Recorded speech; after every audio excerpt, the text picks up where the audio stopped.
താനും തട്ടിപ്പിന് ഇര എന്ന PSC ശ്രീചിത്ര ജോലി തട്ടിപ്പ് കേസിലെ രണ്ടാം പ്രതി ബെന്നി പെരുവന്താനം പറയുന്നു. സഹോദരിമാരുടെ മക്കൾക്ക് വേണ്ടി രാജേഷിന് പണം നൽകി. ജോലി ലഭിക്കുമെന്ന് തന്നെ വിശ്വസിപ്പിച്ചത് ഫൈസലാണെന്നും ബെന്നി മാതൃഭൂമി ന്യൂസിനോട് പറഞ്ഞു. PSC ശ്രീചിത്ര എന്നിവരുടെ പേരിൽ നടന്ന ജോലി തട്ടിപ്പിൽ രണ്ടാം പ്രതിയാണ് പെരുവന്താനം സ്വദേശിയായിട്ടുള്ള ബെന്നി വർഗീസ് എന്ന ബെന്നി പെരുവന്താനം. ഈ കേസുമായി ബന്ധപ്പെട്ട് തട്ടിപ്പുകാരെ ബന്ധിപ്പിച്ചു നൽകിയ ഇടനിലക്കാരൻ എന്ന ആരോപണമാണ് അദ്ദേഹത്തിനെതിരെ നേരിടുന്നത്. വാഗമൺ പോലീസ് രജിസ്റ്റർ ചെയ്ത കേസിലെ രണ്ടാം പ്രതിയാണ് ബെന്നി പെരുവന്താനം. ഇപ്പോൾ നമ്മളോടൊപ്പം ഉണ്ട്. ഈ തട്ടിപ്പിൽ താങ്കളുടെ പങ്കാളിത്തം? എൻ്റെ ഒരു പഴയ KSU ഭാരവാഹിയായിരുന്ന ആൾ, എൻ്റെ അനിയൻ ഫൈസൽ എന്ന് പറയുന്ന തിരുവനന്തപുരത്തുള്ള ആൾ, ഞാൻ ട്രിവാൻഡ്രത്ത് എൻ്റെ മോളുടെ ആവശ്യം വേണ്ടി പോയപ്പോൾ എന്നെ വന്ന് കാണുകയും ഫൈസലിൻ്റെ വൈഫ് ഷെറി ശ്രീചിത്രയായിട്ട് ജോലി ചെയ്യുന്നുണ്ട്. ആ ജോലി കിട്ടിയത് അവർക്ക് 5-6 ലക്ഷം രൂപ കൊടുത്തിട്ടാണ്. നല്ല സാലറിയാണ്, 60 ദിവസത്തെ സർവീസുണ്ട്. അത് ഗവൺമെൻറ് ഒന്നും തന്നെയാണ്, വളഞ്ഞു പിടിക്ക് കിട്ടിയതല്ല. ബോർഡ് ഓഫ് ഡയറക്ടേഴ്സാണ് തീരുമാനിക്കുന്നത്. അത് 3 പേര് ഫൈസലുമായി ബന്ധപ്പെട്ട് അടുപ്പമുള്ളവരാണ്.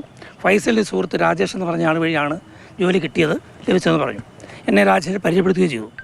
എൻ്റെ ഒരു സഹോദരിയുടെ മകൾ ആ സമയത്ത് ജോലി ഉണ്ടായിരുന്നെങ്കിൽ പോലും ഗവൺമെൻറ് ജോലി അല്ലാതെ നിൽക്കുമ്പോൾ ഞാൻ ഫൈസലിനോട് പറഞ്ഞിട്ട് രാജേഷിന് 8 ലക്ഷം രൂപ ഞാൻ തന്നെ അയച്ചു കൊടുക്കുകയാണ്. എൻ്റെ സഹോദരിയുടെ പുത്രിക്ക് ഇവർ സർട്ടിഫിക്കറ്റ് വെരിഫിക്കേഷന് വേണ്ടി മെയിൽ ചെയ്ത് കത്തയച്ചു. ഓരോ കാര്യങ്ങൾ പറഞ്ഞ് ഇൻ്റർവ്യൂ മാറ്റി വരുന്നു. ആ കത്തുകൾ നമ്മൾ വിശ്വസിക്കുന്നു. ഈ സമയത്ത് ഞാൻ തന്നെ ശ്രീചിത്രയിൽ പോയി അന്വേഷിക്കുകയും മെയിൽ തന്ന പേപ്പറുകളിലെ ലാൻഡ് ഫോണിൽ ബന്ധപ്പെടുകയും ചെയ്തപ്പോൾ ഇത്തരം വേക്കൻസി ഉള്ളതായിട്ടും ഇൻ്റർവ്യൂ നടന്നുകൊണ്ടിരിക്കുന്നതായിട്ടും പ്രിയ എന്ന് പറയുന്ന അഡ്മിനിസ്ട്രേറ്റീവ് ഓഫീസർ പറയുന്നു.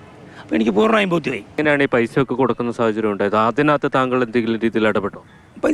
ബെന്നിൻ്റെ പൈസ, ബെന്നി വൈഫ്, പിള്ളേർ, കൊച്ചുമക്കളൊക്കെ ഒരു ദിവസം എന്നെ ബെന്നിയെ വിളിക്കുന്നത്, നമുക്ക് നാളെ തിരുവനന്തപുരം പോയാലോ? ഞാൻ 2 ദിവസം കഴിഞ്ഞാണ്. 2 ദിവസം കഴിഞ്ഞ് തിരുവനന്തപുരം പോകുന്നു. ഈ ആശുപത്രിയൊക്കെ കണ്ടു.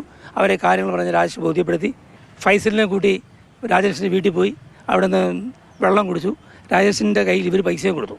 പിന്നെയുള്ള കാര്യങ്ങളെക്കുറിച്ച് നമുക്ക് യാതൊരുവിധ കണക്ഷനുമില്ല. നിയമവിരുദ്ധമാണെന്നറിഞ്ഞെങ്കിൽ ഒരു കാരണവശാലും ഇടപെടില്ല.